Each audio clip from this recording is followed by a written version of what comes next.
G'day everyone. Today I want to teach you a little bit about using a CAS calculator to sketch graphs, to find x and y intercepts, and to do a couple of other things on the calculator as well. Some of this stuff you'll know and have seen before, and some of these things you might need to be refreshed on. Pay close attention because I'll show you a couple of little tricks along the way. The first thing I want to do is I want to explore one of the questions that we were doing the other day. So if I have a look at, say, 1c, for instance, x minus 5, x plus 1, x minus 2. What I want to do is I want to find out a couple of pieces of information from there using my calculator. So the first thing I'm going to do is I'm going to show you just a little trick that you can use. Imagine you wanted to expand those brackets. This is not really related to graphing, but it could be at some point. But first we can expand these brackets. There's two ways of doing this. One, you can type the word expand in, or another way of looking at it is to go menu 3, which is algebra, and then some of these words you've seen before, like complete the square, and I'll show you, we can have a look at that later, but this one we're going to expand. Then I type in what I had, which was x plus 5, x minus 2, I'm starting to forget now, and x minus 1. X plus 1, sorry, I think it was. Yeah, x plus 1. Put all that in, and then I can push enter. That's the expanded version of those three brackets.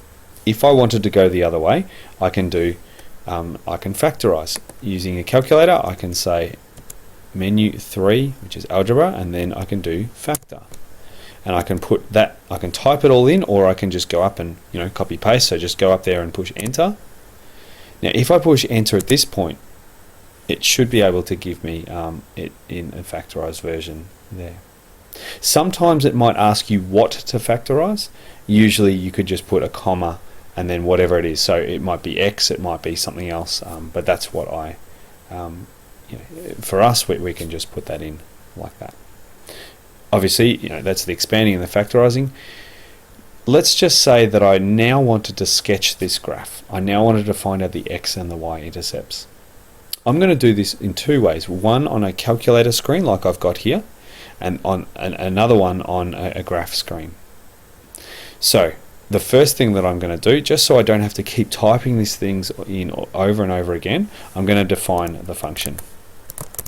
So define as in type it, D-E-F-I-N-E, or menu 1, 1. A lot of you have seen this type of thing before. Now I'm going to define it as f of x, but I could use anything. I could put g of x if I wanted to. I could put h of x. I literally could do anything of x. But for me, I'm going to do f of x. And I'm going to type the thing that I wanted. I'm not actually going to type it because it's already up there. I could use the factorized version or the unfactorized version. I'm just going to use the unfactorized version for no reason, just other than that's what I'm going to do. And I'm going to push enter, and it should say done. Every time I push F now, it should come up as bold, saying that it recognizes that this function is being saved into my calculator. So, what do I need to know for my graphs? I need to know my y-intercept. My y-intercept is always when x equals 0. So I'm going to find out when x equals 0. I'm going to do f of 0. That simply replaces every x value with 0. And I get the value of negative 10, which some of you have already seen just from looking at that number there, that negative 10. So I found my y-intercept. I could find any I could find any y value given any x value. I could find out what y is when x is negative 1, or when x is 10, or anything else. But I don't really need to know many more things other than my y-intercept.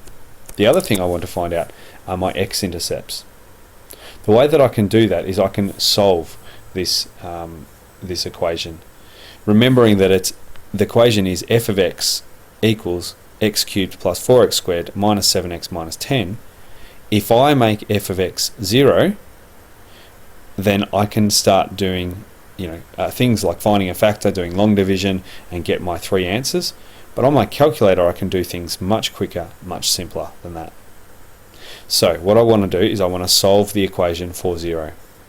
Two ways. I can push solve, or and then I would need to put a bracket after that, or I can go menu 3 1. So menu 3 is one that you'll use commonly in year 10. Menu 3 1, which is solve, and then I can type in my equation. Now I can type in the full equation if I want to, but I remember every time I push f of x, it recognizes that that is actually this function up here, and I'm going to say that that actually equals 0. I also need to tell it what to solve it for. Do I want to solve it for y? Do I want to solve it for x? Do I solve it for a or something else? In this case, I want to solve it for x. Hopefully, when I push enter, it will give us the 3 answers, or 2 answers, or 1 answer, depending on what you had. As you can see, those should be the same answers as the ones that we would have got up here in our factorized version. X is -5, x is -1, x is equals to 2. So now you know how to do both the y-intercept and the x-intercepts using your calculator. Now you can sketch these things very quickly, very easily. The next thing I want to show you is how to do this on a graph, and on a graph page I want to show you a couple more things as well. So I'm going to go to my home screen and put on a graph page. Okay, there we are. I'm going to do the same graph. I might as well keep the same graph, and I also want to show you this. If I can flick back to my other screen over here. Sometimes, if you want to have a look at all your screens, you can push Control up. That takes you to all of those, and if you want to delete a page, you just push delete, or if you want to go into a page, you click on it again. So I'm actually going to sketch this graph here. Now I could type it in all again, or I could just type in f of x. So over here, f1 of x, I'm going to say that that is the same as f of x. When I push enter, there it comes up. I'm just going to zoom out a little bit, just because I want to see all of it. There's a variety of ways that you can do that, but as you can see here, I'm going to zoom out. I'm just going to make the center there. Okay. Now I want to refine it a little bit. So, because I actually want to, squash the screen a bit. And you can actually drag the screen too. If you just click and hold, you can actually drag it like that. But what I want to do is I want to make the window a little bit nicer. So I'm going to go to window settings, and I'm going to say -10, just because that's a number, and I'll play around with this if it doesn't work all that well. And I'll say -20 and 20. We'll see what happens when I do that. Okay, not too bad. I just want to have a look at a little bit more of the graph, so I'm going to say it goes up to 30 instead. Okay, there we go. Now I want to know a couple of things for this.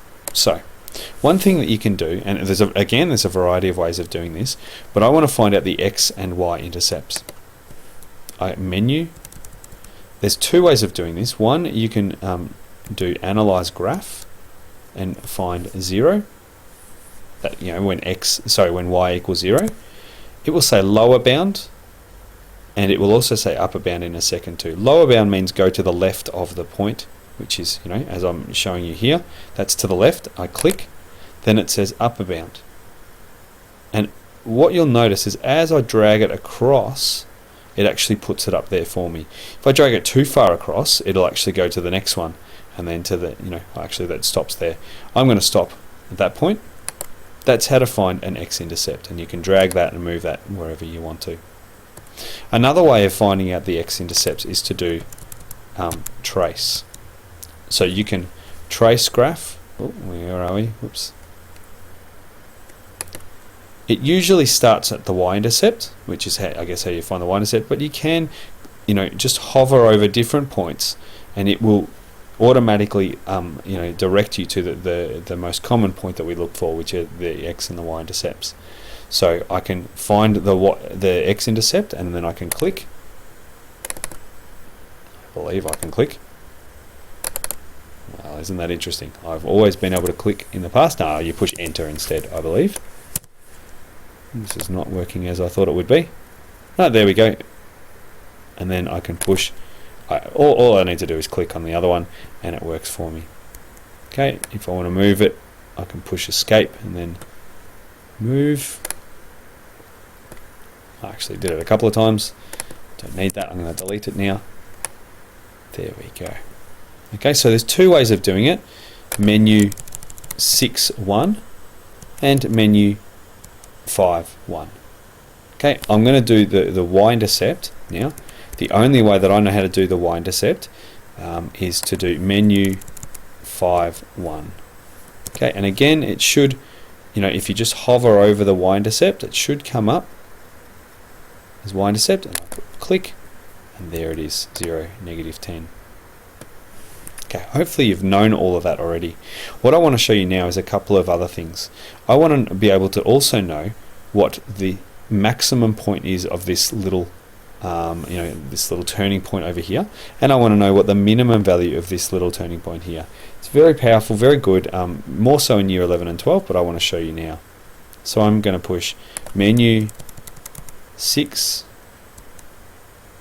As you can see, I'm going to do either minimum or maximum, depending on which one I want. I want maximum for the first one. Again, it asks me this lower bound, upper bound. Lower bound is just to the left, upper bound is just to the right. And there it is, there's my maximum, correct to 2 decimal places. If you want more decimal places, I believe you can just hover over it and push plus, or you can push minus to get less decimal places. I won't show you that because I don't know how to do that on the computer, but I know that works on a calculator. Let's find the minimum.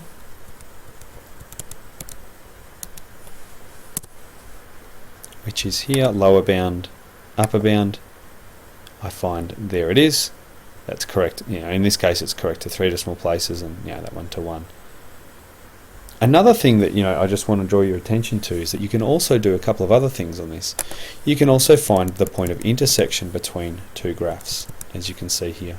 Some of these other ones I wouldn't worry about too much. You'll see those in the future. But intersection can be a good one as well. Imagine if I've just got a line. I'm just going to put in y equals 5, for instance. That's where the line is. If I want to know where it intersects along here, I can use that intersection tool, and I can say intersection, again lower bound, upper bound. There you go, it gives me some things. My screen's getting quite cluttered now, so I might stop there. But that's using your graph screen, and now you can find out x and y intercepts, and sometimes minimums and maximums. They can be quite helpful as well.